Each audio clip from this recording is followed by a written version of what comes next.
Ayan coach, pwede po hingi po tayo ng kunting tips lang po sa viewers natin coach. Ayan. Actually, sa mga manonood ng video na to, ang gawin mo, okay, may pera ka, ilagay mo sa negosyo. Bakit? Para yung pera mo kumita rin ng katulad ng kinikita namin. Yes, diba?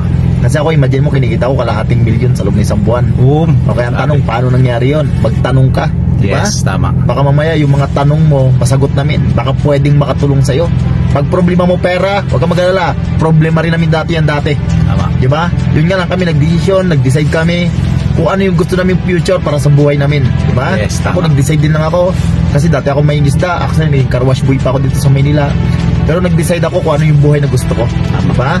Sabi ko yung gusto kong buhay, yung masarap na buhay. Diba? Ayaw ko yung puro hinagpis. Diba? Ayaw ko yung puro utang.